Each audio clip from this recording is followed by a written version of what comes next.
할렐루야. 이 자리에 나오신 모든 성도님들 다시 한번 주님의 이름으로 환영하고 그 삶에 주님의 귀한 사랑과 은혜가 충만할 수 있기를 간절히 축원합니다. 엘피스 중산단의 찬양으로 받는 은혜가 됩니다.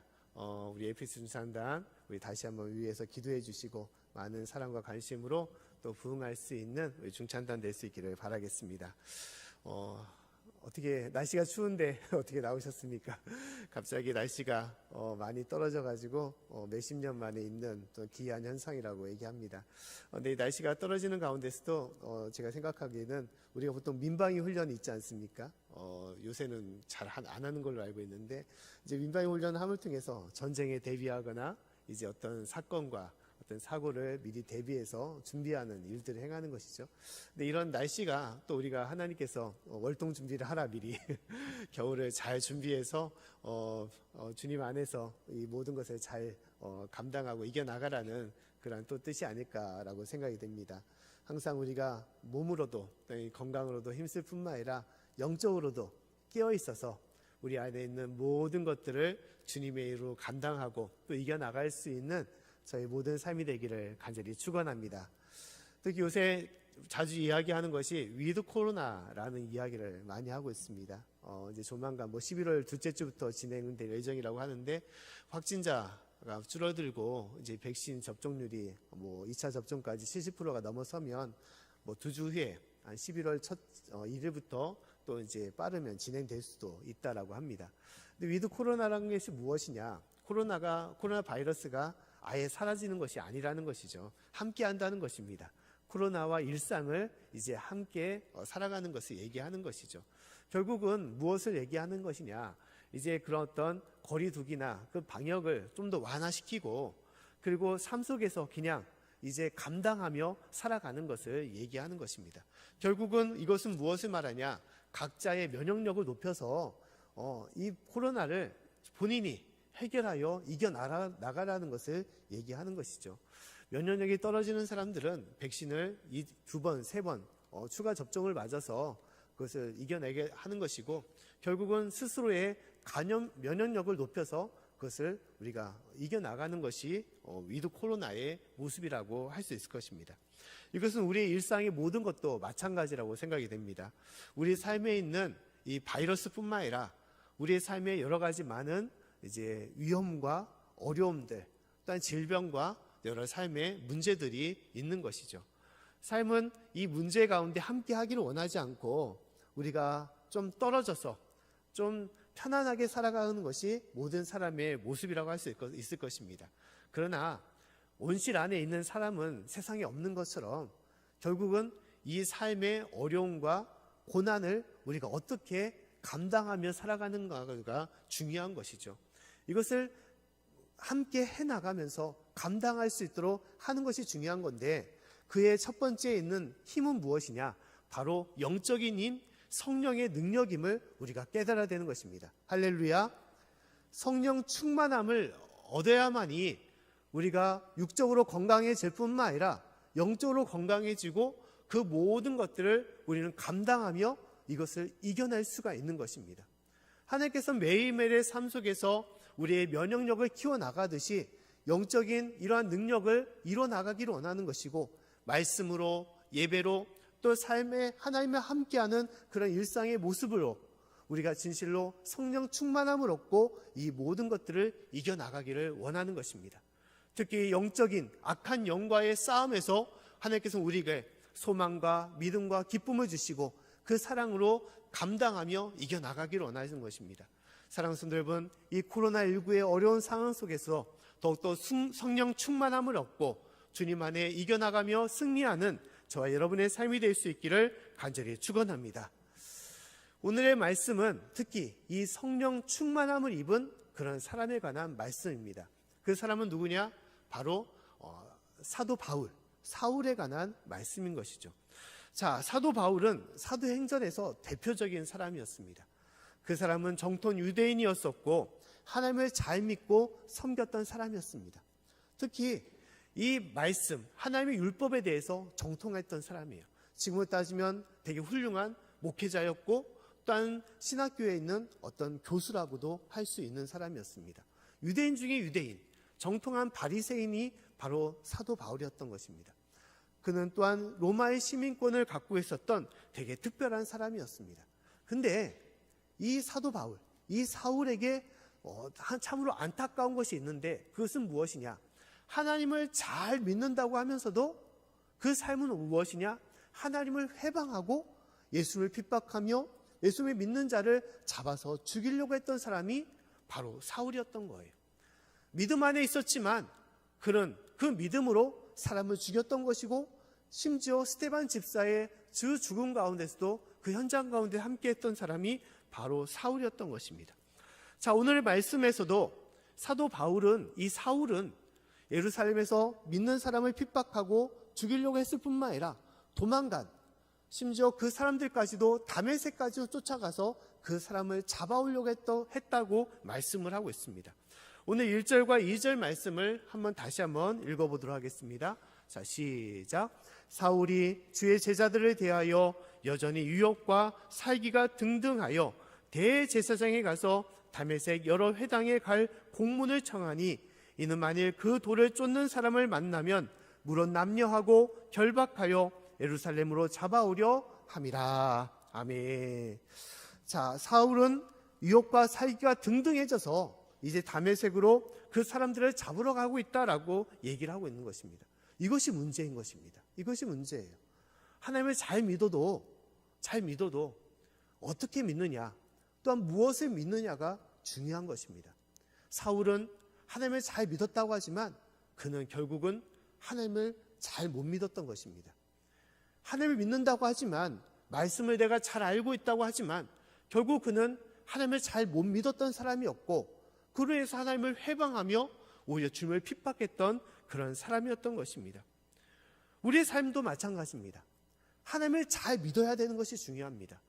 내가 하나님을 믿는다고 하면서 거짓된 것들, 또한 잘못된 것을 믿는다면 그 믿음은 헛된 믿음이고, 그 믿음은 껍데기와 같은 믿음이었던 것입니다.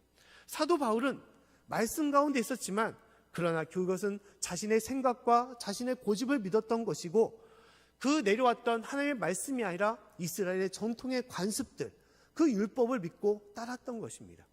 그리고 하나님을 가르쳤던 그 손가락을 믿었던 것이지 결국 하나님을 믿었던 그런 성도가 아니었던 것입니다.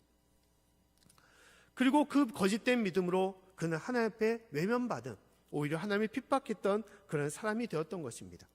신앙에 있어서 형식도 중요하지만 더 중요한 것은 내용의 모습이라는 것입니다. 우리가 하나님을 아무리 잘 믿어도 그 믿음이 온전해지지 못한다면 그 믿음은 헛된 믿음이 되는 것이에요.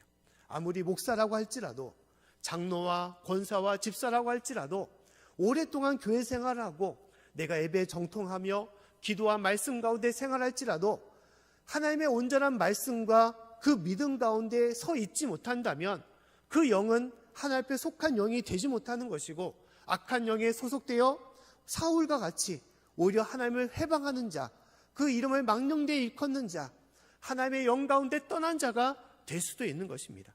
사랑하는 성도 여러분, 진실로 하나님의 온전한 믿음으로 주님 앞에 살아갈 수 있기를 간절히 축원합니다. 진실된 믿음으로 하나님의 말씀과 그 믿음 가운데 서기를 원하고, 진실로 참된 믿음으로 주님 앞에 나아가야 되는 것입니다. 최근에 한 권사님을 신방하게 되었는데 몸이 되게 연약해져서 요새 교회를 못 나오고 있습니다. 이제 그 권사님이 하시는 말씀이 다음같이 말씀을 하는 거예요. 목사님, 제가 몸이 힘들어서 교회에 나오지 못하지만 그러나 내 목숨이 꺾이는 한이 있어도, 내가 죽은 가운데 있어도 나는 결코 하나님을 배신하거나 외면하지 않습니다. 나는 끝까지 하나님을 잘 믿고 섬길 테니까 목사님 염려하지 마십시오라고 그렇게 말씀을 하셨습니다. 어떠한 삶의 위협과 어려움이 있어도, 삶의 질병으로 힘든 가운데 있을지라도 나의 주, 나의 하나님은 결코 내가 외면하지 않고 오직 그 말씀과 그 뜻으로 내가 생활하겠습니다라는 그 고백이 권사님의 고백이었던 것입니다. 사랑하는 성도 여러분, 우리의 삶의 고백도 이러한 고백이 될 수 있기를 간절히 축원합니다. 어떠한 삶의 어려움이 있을지라도, 어떠한 삶의 문제가 있을지라도 온전한 하나님, 그 하나님을 믿고 섬길 수 있기를 간절히 바라고, 또한 진실로 참된 믿음으로 주 앞에 세움받을 수 있는 저와 여러분의 삶이 될 수 있기를 간절히 축원합니다. 또 오늘 말씀에 우리가 알아야 될 것은, 오늘 말씀에 이 잘못된 믿음으로 나아갔던 이 사울을 진정한 믿음으로 세워주신 분이 있는데, 그 분이 누구냐? 바로 예수님이심을 말씀을 하고 있다는 것입니다. 오늘 3절부터 5절 말씀 오면 다음 같은 말씀이 있습니다. 우리 3절부터 5절 말씀을 한번 같이 읽어보겠습니다. 자, 시작. 사울이 행하여 다메섹에 가까이 가더니 호련히 하늘로서 빛이 저를 둘러 비추는지라. 땅에 엎드려져 들음에 소리 있어 가라사대 사울아 사울아 네가 어찌하여 나를 핍박하느냐 하시거늘 대답하되 주여 네 시온이이까 가라사대 나는 네가 핍박하는 예수라. 아멘. 자, 사울이 잘못된 믿음으로 기세가 등등하여 이제 예수 믿는 사람을 다메섹까지도 잡으려고 그 길 가운데 나아가고 있었음을 얘기하고 있습니다. 사울은 이 대제사장의 힘을 얻어서 그는 체포권과 그 사람들을 잡아와서 신문하는 여러 가지 많은 권한을 가지고 나아갔던 거예요. 근데 그 와중 가운데 놀라운 일이 임했던 것을 말씀하고 있습니다. 갑자기 하늘에서 휘황찬란한 큰 빛이 비추었던 것이고, 그 빛이 사울을 비치자 사울은 놀라서 그 말에 떨어졌다라고 얘기를 하고 있습니다. 그리고 땅에 엎드려져서 있었다는 것이죠. 그때 하늘에서 소리가 들리기를 무엇이라고 말씀하느냐? 사울아 사울아 네가 어찌하여 나를 핍박하느냐라고 그런 말씀이 들렸다라고 얘기하고 있습니다. 그때 깜짝 놀란 사울이 무엇이라고 했냐? 사울이 말하기를 주여 주가 누시길래 나에게 말씀하십니까? 라고 얘기했다는 거예요. 나에게 말씀하시는 당신은 누구십니까? 라고 질문을 하게 된 것입니다. 그때 대답은 무엇이었습니까? 그때 하나님께서 대답하기를 나는 네가 핍박하는 예수라라고 말씀하고 있어요. 나는 네가 핍박하는 예수다. 이 말이 사도 바울에게 심장을 찌르고 그 삶을 바꾸는 놀라운 음성이 되었던 거예요. 내가 지금까지 하나님을 잘 믿었다고, 내가 하나님을 잘 따른다고, 하나님의 일을 잘 섬긴다고 했던 난데, 그에게 날라왔던 소리는 오히려 내가 그 행했던 모든 것들이 오히려 하나님을 회방한 것이고 하나님을 핍박한 것이고, 그리고 내가 핍박했던 예수님이 바로 하나님이란 것을 그가 듣게 되었다는 것입니다. 사울은 이 다메섹 도상에서 엄청난 충격을 그가 받게 되었습니다. 그가 받긴 큰 충격은 무엇이냐? 예수님을 만났던 것이고, 예수님을 만남을 통하여 자신의 참된 모습을 그가 깨닫게 되었던 거예요. 자신은 지금까지 하나님의 말씀을 잘 아는 사람으로 학식이 많고 지식이 풍성한 그런 랍비라, 유대인의 큰 스승이라고 그는 생각했지만, 하나님을 만나고 나서, 예수를 만나고 나서 그의 삶의 모습이 그렇지 않음을 그가 깨달았던 것입니다. 그는 하나님의 성도가 아니었고 죄인 중에 죄인임을, 죄인 중에 괴수임을 그가 다시 한번 깨달았던 것입니다. 하나님을 섬겼던 사람이 아니라 하나님을 해방했던 사람이고, 하나님을 믿고 따랐던 사람이 아니라 하나님의 이름을 해방했던, 하나님의 일을 거스리는 그런 사람임을 그가 알게 되었던 것입니다. 자신의 본 모습을 깨닫고, 자신이 죄인의 모습을 깨닫고 그는 엎드려져서 회개하며 눈물을 흘렸던 것입니다. 사랑하는 성도 여러분, 우리의 삶에도 이것이 중요한 것임을 우리가 알아야 되는 것입니다. 우리가 살아가면서 내 자신이 어떠한 존재임을, 내 자신이 하나님 앞에 어떠한 사람임을 우리가 알고 살아가는 것이 중요한 것입니다. 보통 우리가 살아가면서 많은 세상의 소식과 뉴스와 지식을 우리는 접할 때가 많이 있습니다. 요새는 쉽게 스마트폰으로 세상 끝에 있는 여러 많은 소식들을 우리는 보게 되는 것이죠. 쉽게 지식을 검색하면 그 모든 것을 잘 알 수가 있습니다.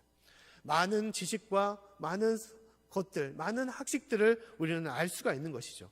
그러나 문제는 무엇이냐? 그 많은 지식을 알고 살아간다고 하지만 귀한 것, 자기 자신은 우리가 알지 못한다는 거예요. 자기 자신이 어떠한 모습인지를 그 누구도 알려주지 못하고 그 지식을 우리는 듣지도 못하면서 우리는 살아가고 있다는 것입니다.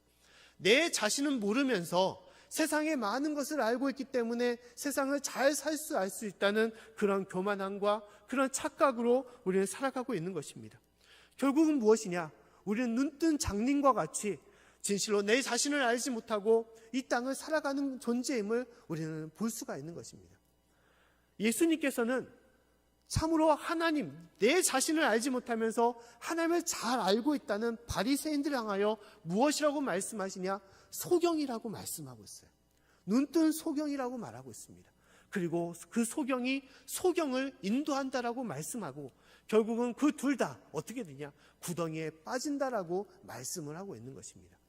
자신을 알지 못하는 사람, 자신의 참된 모습을 깨닫지 못하는 사람, 눈뜬 장님과 같이 자신의 본 모습을 알지 못하며 세상의 많은 것을 살아가는 사람, 그 교만한 사람을 하나님께서 우리에게 말씀하시고 그 모든 것을 우리가 깨달으라고 얘기하고 있는 것입니다. 사울은 예수님을 만남을 통하여 자신의 참된 모습을 그가 알게 되었고 그 속에서 진실로 자신의 죄인된 모습을 깨닫고 회개하며 하나님 앞에 눈물로 기도했던 것입니다. 그리고 하나님은 이 사울을 다메섹으로 데리고 가서 그 속에서 하나님의 종 아나니아를 그에게 부르고 그를 통하여 이 사울을 치료하고 그 모든 삶을 변화시키는 놀라운 역사를 보여주셨습니다. 오늘 사도행전 9장 17절부터 18절의 말씀 오면 다음같이 말씀을 하고 있습니다. 우리 말씀을 같이 읽어보도록 하겠습니다. 자, 시작. 아나니아가 떠나 그 집에 들어가서 그에게 안수하여 가로되 형제 사울아 주 곧 네가 오는 길에서 나타나시던 예수께서 나를 보내어 너로 다시 보게 하시고 성령으로 충만하게 하신다 하니 즉시 사울의 눈에서 비늘 같은 것이 벗어져 다시 보게 된지라. 일어나 세례를 받고 아멘. 하나님께서는 아나니아를 사울에게 보내어 그에게 안수를 했다고 합니다. 그를 위하여 기도했다는 거예요. 그리고 그를 치료하여 그 눈에 비늘이 벗기게 되는 것이고 그 눈이 뜨이게 되는 것이고 그가 진실로 하나님을 아는 참 믿음이 세우게 되고 그를 변화시켜 주시는 놀라운 역사로 그를 인도하신 것입니다. 할렐루야. 진실로 예수님을 핍박했던 사울이 그가 변화되어 하나님을 전실로 섬기는 자, 주님의 사랑의 사도가 되었던 것이고 주님의 복음을 전하는 전도자로 그 인생을 바꿔주신 것입니다. 이것이 하나님의 역사고 예수님의 역사인 것입니다. 예수님을 진실로 만나야만이 이러한 놀라운 역사가 우리 가운데 임하는 것임을 주께서 말씀하고 있는 것입니다. 할렐루야. 사울이 아무리 하나님을 잘 믿는다고 하지만 예수님을 진실로 만나지 못했기 때문에 예수님을 진실로 믿음으로 고백하지 못했기 때문에 주님을 핍박하는 자가 되었지만 진실로 예수님을 만난 이후로 그 인생은 예수님을 통하여 변화되었고 하나님의 참된 사람으로 그가 변화되어 나아갔던 것입니다. 사랑하는 성도 여러분, 하나님께서는 우리 가운데도 그러한 역사와 변화를 주시기를 원하는 것입니다. 세상 모든 사람들이 변화되기를 원하는 것입니다. 내 삶이 변화되고 내 가정이 변화되고 내 모든 삶의 지경이 진실로 더 낫게 변화되기를 원하는 것입니다.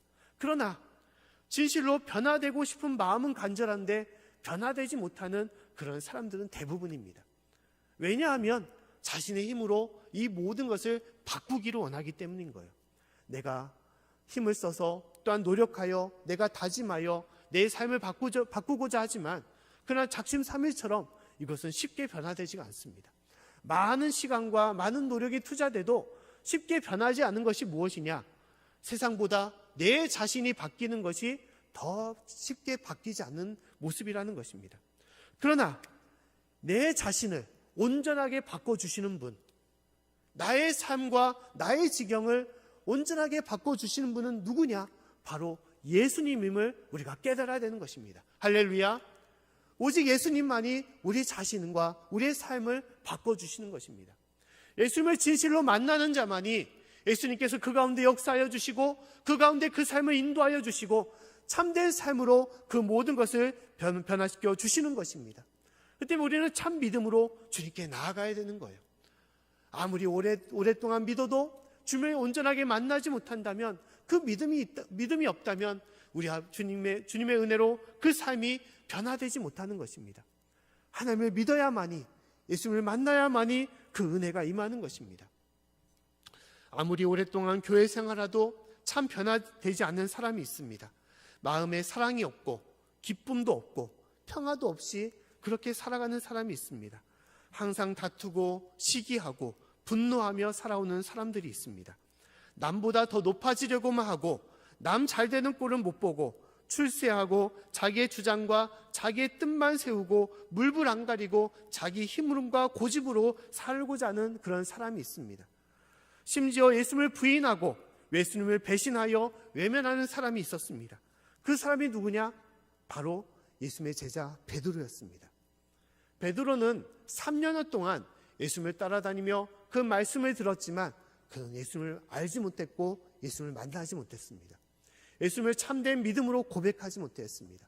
예수님이 십자가에 달려 죽으실 때 그 길 가운데 함께하지 못하고 오히려 예수님을 외면하며 떠나갔던 사람이 바로 제자 베드로였습니다. 그러나 이 베드로가 언제 진실로 예수님을 만나게 되었냐? 그 만날 때는 예수님이 죽었다가 부활하신 이후에 갈릴리 호숫가에 나왔을 때 그 예수님을 만나고 그가 변화되었습니다. 예수님께서 베드로에게 물어보시기를 네가 나를 진정으로 사랑하느냐라고 물어보셨습니다. 3번에 걸쳐서 네가 나를 사랑하느냐, 네가 나를 사랑하느냐, 네가 나를 사랑하느냐라고 물어보신 거예요. 그 예수님의 질문에 이 베드로가 무너졌습니다. 그 모든 마음과 심령이 무너지고 예수님께 복종을 했습니다. 주님, 내가 주님을 사랑하는 줄 주께서 아시나이다. 진실로 예수님을 진실로 만난 이 베드로가 하나님 앞에 변화되었고, 그래서 하나님을 외면한 자, 배신하는 자가 아니라 주님을 진실로 믿고 섬기는 자, 사랑의 전도자로서, 사랑의 사도로서 주님께서 그를 변화시켜 주시고 그를 이끌어 주신 것입니다. 진실로 예수님을 만나는 자만이 그러한 역사가 임하게 되는 것입니다. 사랑하는 성도 여러분, 저와 여러분의 삶에도 진실로 나의 하나님, 나의 구원주가 되시는 예수님을 만나고 믿음으로 고백할 수 있는 저와 여러분의 삶이 될 수 있기를 간절히 축원합니다. 껍데기의 신앙이 아니라, 말로만 예수님을 고백하는 신앙이 아니라 진실로 나의 삶 가운데 역사하시는 예수님, 그 예수님을 진실로 믿고 고백함을 통하여 예수님의 놀라운 역사와 능력이 저의 모든 삶과 저의 모든 지경에 온전히 임하고 그리하여 주님 앞에 변화되는 저와 여러분의 삶이 되기를 다시 한번 간절히 축원합니다. 또 오늘 말씀에 우리가 알아야 될 것은 이 변화로 인해서 이루어졌을 때 이 변화가 쉽지 않은 변화임을 우리가 알아야 되는 것입니다. 사울이 바울로 바뀌었을 때 예수를 믿었던 핍박자가, 이 살인자가 사랑의 사도로 복음을 전하는 전도자로 바뀌었을 때 이 바뀜과 변화는 그렇게 쉬운 것이 아닙니다. 왜냐하면 그 변화 가운데는 희생과 섬김이 있어야 되기 때문에, 자신을 죽여야 되는 희생이 따라야 하기 때문에 그 길은 쉽지가 않은 것입니다. 그러나 그 길은 꼭 가야만 하는 길이고 그 길은 참된 길임을 우리가 알아야 되는 것입니다. 생명을 살리고 영혼의 열매를 얻기 위해서는 많은 희생과 아픔이 따를 수밖에 없습니다. 요한복음 12장 24절의 말씀 보면 예수님께서는 다음같이 말씀을 하고 있습니다. 우리 말씀을 같이 한번 읽어보겠습니다. 자, 시작. 내가 진실로 진실로 너에게 이르노니 한 알의 밀이 땅에 떨어져 죽지 아니하면 한 알 그대로 있고 죽으면 많은 열매를 맺느니라. 아멘. 많은 생명을 얻기 위해서, 열매를 맺기 위해서 어떻게 하냐? 내 자신이 죽어야 된다, 땅에 묻혀야 된다라고 말씀하고 있습니다. 사도 바울은 예수를 만나고 나서 그가 참된 사도로, 사랑의 전도자로 그가 바뀐 후에 그는 많은 희생과 수고와 섬김을 그는 보여주셨습니다. 그는 회심한 이후에 남은 생애를 오직 이 복음 전파를 위하여, 영원 생명의 구원을 위하여 그는 헌신하며 나아갔습니다. 전도를 위하여 많은 여행을 했습니다. 많은 도시를 그는 다녔습니다. 많은 길을 그는 걷고 행했던 것입니다. 여행을 하면서 그는 강도를 만나기도 하고 유대인들의 핍박을 받기도 하였습니다. 많은 조롱과 멸시를 당했고 배고픔과 벌거벗음과 추위를 당했던 것입니다. 심지어 그는 옥에 갇히기도 하였고 붙잡혀 매를 맞기도 하였습니다. 수차례 많은 매를 맞고 심지어 돌에 맞아서 죽을 지경에 빠졌던 사람이 바로 사도 바울이었던 것입니다. 심지어 배에 타고 나서도 파선을 당하여 죽을 지경에 이르렀던 사람이 바로 사도 바울이었습니다. 사도 바울이 그럼에도 불구하고 이 모든 희생과 수고를 감수하며 나아갔던 것, 그 이유는 무엇이냐? 그에겐 뜨거운 생명이 있었고 그 생명을 통하여 하나님의 복음을 전해야겠다는 그런 마음과 그러한 섬김이 있었기 때문에 이 모든 것을 감당하며 나아갔던 것입니다. 그는 하나님의 사랑을 받았고 은혜를 받았기 때문에 그 희생과 섬김의 십자가의 길을지라도 그는 따랐던 것이고, 또한 그로 인해서 많은 열매와 많은 생명을 살리고자 하나님의 놀라운 은혜를 그가 받았음을 말씀하고 있습니다. 사도행전 24장 23절과 24절의 말씀 오면 다음같이 말씀을 하고 있습니다. 이 말씀을 제가 읽어드리면 다음같이 말씀을 하고 있습니다.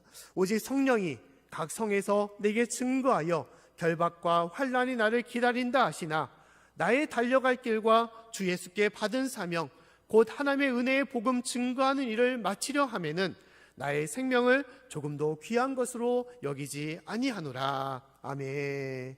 사도 바울이 말하기를 내가 이제 나아갈 길에 결박이 있고 환난이 있을지라도 심지어 죽음이 있을지라도 나는 결단코 그 길로 갈 것이다. 그 십자가의 길로 갈 것이다. 그 길을 가는 데 있어서 나는 나의 생명을 조금도 귀하게 여기지 않을 것이다 라고 말씀을 하고 있습니다. 자신을 위하여 살아왔던 사울이, 자신의 출세와 성공을 위하여 살아왔던 사울이 이제 예수님을 만남을 통하여 그는 자신을 희생하는 사람, 섬기는 사람, 자신을 아낌없이 바치는 사람으로 바뀌게 되었던 것이고, 그로 인해서 하나님의 놀라운 은혜와 큰 축복을 그를 통하여 이루었던 사람으로 그가 변하게 되었던 것입니다. 사랑하는 성도 여러분, 우리가 이 땅에 살아가면서 누가 희생하기를 원하겠습니까? 누가 헌신하기를 원하겠습니까? 요새 사람들은 대부분 희생하는 거, 헌신하는 것은 부당한 것이다 라고 생각합니다. 희생하는 거, 헌신하는 것은 합리적이지 않다라고 생각을 합니다. 아무리 가족이라도, 사랑하는 남편과 아내일지라도, 자녀일지라도 자신을 희생하는 것은 어떻게 보면 어리석은 것이라고 생각할 때가 많이 있습니다. 자기가 먼저 잘 돼야지, 자기가 먼저 편안해야지, 자기가 먼저 기쁘며 살아가야지, 자신이 힘든데 아무리 가족이 잘 되더라도 그것이 참된 행복이냐라고 말하는 사람들이 많아지고 있습니다. 심지어 결혼하기를 싫어하고 가정을 이루기를 싫어하고 자녀를 낳기를 싫어합니다.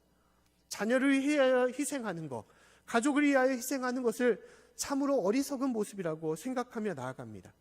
그러한 세상 속에 있기 때문에 심지어 하나님을 위하여 희생하는 것조차도, 이웃을 위하여 헌신하는 것조차도 그것은 쉽지 않은 삶이고 그것은 흔히 보지 않은 삶으로 우리가 나아갈 때가 많이 있습니다. 그러나 참된 은혜는, 참된 인생은, 참된 행복은 어디에 있느냐? 이 하나님을 만남을 통하여, 예수님을 만남을 통하여 십자가의 길로 가는 사람, 희생과 섬김의 길로 가는 사람, 그 사람만이 진실로 하늘의 축복과 은혜가 그 가운데 있음을 우리가 믿을 수 있기를 간절히 축원합니다. 그 인생이 참된 은혜의 길임을 우리가 깨달아야 되는 것입니다. 지난 시간에도 말씀드린 것처럼 참된 행복은 어디에 있다는 것입니까? 나만 잘 되고 나만 축복을 받는 그런 바가지의 신앙이 아니라는 것이죠. 끊임없이 받은 사람과 은혜를 나눌 수 있는 사람, 베풀 수 있는 사람, 축복의 통로로 섬기는 사람만이 그 인생을 통하여 하나님은 그 모든 삶과 가정과 지경을 축복의 길로, 행복의 길로 바꿔주시는 것입니다. 내가 아내로서, 내가 남편으로서, 내가 아버지와 어머니로서 희생하며 섬길 때, 내가 성도로서 이 땅의 빛과 소금 역할을 감당하며 살아갈 때, 그 희생과 섬김을 통하여 하나님은 우리를 아름답고 우리를 참되 복되게 우리의 삶을 변화시켜 주시고 인도하여 주시는 것입니다. 희생의 십자가가 있기 때문에 부활의 생명의 길이, 생명의 열매가 그 가운데 있음을 우리가 알고 살아가야 되는 것입니다. 사랑하는 성도 여러분, 진실로 그러한 삶이 우리 가운데 임할 수 있기를 간절히 축원합니다. 우리가 참으로 아름다운 이 가운 들녘 가운데 살아가고 있습니다. 참으로 아름다운 세상 가운데 있는 것이죠. 많은 열매가 있고 많은 잎과 나무와 그 숨쉬는 자연을 통하여 많은 행복을 우리는 누리고 살아가고 있습니다. 그러나 그 모든 행복이 이루어졌던 것은 무엇이냐? 씨 뿌리는 자가 있어야 되는 것이죠. 씨를 뿌리지 않는다면 열매도 없는 것이고 그 많은 결실과 그 모든 삶의 축복은 이루어지지 않는 것입니다. 우리 가정 가운데 씨를 뿌리는 자가 있어야 되는 것이고 우리 교회와 우리나라와 우리의 삶 가운데 또 우리 직장 가운데 그런 사랑의 씨, 그런 생명의 씨를 뿌리는 자가 있어야만이 참된 행복이 임하는 것입니다. 사랑하는 성도 여러분, 진실로 주를 만나서 주 앞에 변화되고 그러한 사랑의 씨앗, 생명의 씨앗을 뿌릴 수 있는 저와 여러분의 삶이 될 수 있기를 간절히 축원합니다. 우리가 지금 참으로 아름다운 우리나라를 우리가 경험하며 살아갈 때가 많이 있습니다. 전쟁을 겪고 또 어려운 시기를 우리가 보냈지만 우리가 하나님의 믿음으로 하나님의 축복으로 우리가 변화되었고 참으로 놀라운 성장과 많은 은혜를 우리나라가 이루며 살아가고 있습니다. 그러나 이 모든 토대가 되었던 것은 말씀이고 그 복음의 씨앗을 뿌렸던 많은 선교사님들이 있습니다. 지금도 서울에 있는 양화진을 찾아가게 되면 그곳에는 무엇이 있느냐? 선교사님들의 묘가 있습니다. 이 땅을 위해서 아낌없이 수고하고 헌신했던 선교사님들, 심지어 자신의 목숨뿐만 아니라 그 가족이 와서 그 자녀들까지도 많은 죽음을 당하고 많은 생명을 잃고 헌신했던 그런 선교사님들의 묘가 있습니다. 근데 그 선교사님 중에 루피 캔들릭이라는 그런 여자 선교사님이 있습니다. 이 선교사님은 1905년경에 미국에 있는 캔자스에서 여자 성경 전문 학교를 마치고 졸업하고 1907년 25세의 나이에 참으로 애띠고 어린 나이에 이 땅에 들어와서 복음을 전하게 되었습니다. 그런데 이 선교사님이 채 1년도 안 되어서 급성 맹장염에 빠져서 26살의 나이로 이 땅을 먼저 떠나게 되었습니다. 그리고 지금 그 묘비가 있는데 그 루비 캔들릭 선교사님의 묘비에 보면 다음 같은 글귀가 적혀 있다고 합니다. 영어로 표시되어 있는 글귀의 내용을 보면 다음 같은 문장이 적혀 있습니다. If I had 1,000 lives to give Korea, should have them all. 내가 한국에 바칠 수 있는 1,000개의 목숨을 갖고 있다면, 그 1,000개의 목숨이 있다면 그 목숨을 아낌없이 그들에게 다 줄 것이다 라고 그렇게 묘비명으로 적혀 있다는 것입니다. 내가 지금 한 목숨 이 땅에 바쳐서 떠나지만 그러나 내가 1,000개의 목숨이 있더라도 아낌없이 이 나라를 위해서 바칠 것이다 라는 그러한 소망을 가지고 그 묘비명을 적었다는 것이죠. 이 루비 캔들릭 선교사가 죽기 전에 부모님께 보낸 편지가 있다고 합니다. 그 편지의 내용을 잠깐 읽어드리면 다음 같은 내용이 있어요. 편지의 내용을 보면 아버지, 어머니, 이곳 조선 땅은 참으로 아름다운 곳입니다. 모두들 하나님을 닮은 사람들 같습니다. 선한 마음과 복음에 대한 열정으로 보아 아마 몇십 년이 지나면 이곳은 예수님의 사랑이 넘치는 곳이 될 것 같습니다. 저는 복음을 듣기 위해 20km를 맨발로 걸어오는 어린아이들을 보았을 때 그들 안에 있는 하나님의 사랑 때문에 오히려 위로를 받습니다. 그러나 한편에는 탄압이 점점 심해지고 있습니다. 그저께는 예수님을 영접한 지 일주일도 안 된 서너 명이 끌려가 순교했고 토마스 선교사와 제임스 선교사가 순교했습니다. 선교 본부에서는 철수하라는 지시가 있었지만 대부분의 선교사들은 그들이 전도한 조선인들과 아직도 숨어서 예배를 드리고 있습니다. 그들은 모두가 순교를 할 작정인가 봅니다. 오늘 밤은 유난히도 고향으로 돌아가고 싶습니다. 외국인을 죽이고 기독교를 증오한다는 소문 때문에 부두에서 저를 끝까지 말리셨던 어머니의 얼굴이 자꾸 제 눈앞에 어른거립니다. 아버지, 어머니, 어쩌면 이 편지가 마지막일 수도 있습니다. 제가 이곳에 오기 전 뒤뜰에 심었던 한 알의 씨앗이 이제 내년이면 온 동네가 꽃으로 가득하겠죠. 그리고 또 다른 씨앗을 만들어 조선 땅에는 많은 꽃들이 피고 그들로 여러 나라에서 씨앗이 될 것입니다. 저는 이 땅에 저의 심장을 묻겠습니다. 바로 이것은 제가 조선을 향해 가지는 열정이 아니라 하나님께서 조선을 향해 가지신 열정이라는 것을 알게 되었습니다. 어머니, 아버지 사랑합니다. 캔들릭 선교사는 마지막으로 이 하나님의 사랑을 담은 이 편지를 부모님께 보낸 것이죠. 아무 연고도 없는 이 땅에 그 젊은 나이에 모든 것을 바치고자 했던 이 선교사님, 하나의 미라디에 대해서 이 땅에 뿌려고자 했던 이 선교사님의 마음, 그 하나님의 그 복음의 씨앗을 통하여 하나님께서는 우리 민족을, 이 나라의 민족을 축복하여 주시고 놀라운 은혜로서 이 민족을 이끌어 주셨던 것입니다. 사랑하는 성도 여러분, 지금도 우리 모든 성도님들은 각 가정에서 또한 각 삶의 지경에서 많은 희생과 많은 수고를 아낌없이 드릴 것입니다. 우리 교회도 찬양으로서 또 여러 봉사로서 또 여러 전도로서 많이 힘쓰고 섬기는 우리 성도님들이 많이 계십니다. 그러나 하나님께서는 그 모든 수고가 결코 헛되지 않은 것임을 우리에게 말씀하시고 그 뿌리는 자가 있음을 통하여 하나님의 놀라운 역사와 축복이 우리 가운데 있음을 말씀하고 있는 것입니다. 사랑하는 성도 여러분, 진실로 우리 가운데 역사하시는 그 예수님의 귀한 은혜를 잊지 마시고 우리가 진실로 예수님을 잘 믿고 예수님을 통하여 놀랍게 변화되고 그래서 진실로 많은 씨앗의 열매, 사랑의 열매, 생명의 열매, 복음의 열매를 우리가 뿌릴 때 그 열매를 통하여 놀랍게 변화될 수 있는 저와 여러분의 삶, 또 이 나라의 민족이 될 수 있기를 간절히 축원합니다. 주님 부르시는 그때까지 우리가 진실로 주님의 사랑을 품고 주님의 생명의 씨앗, 복음의 씨앗을 뿌릴 수 있는 저와 여러분의 삶이 될 수 있기를 다시 한번 간절히 축원합니다.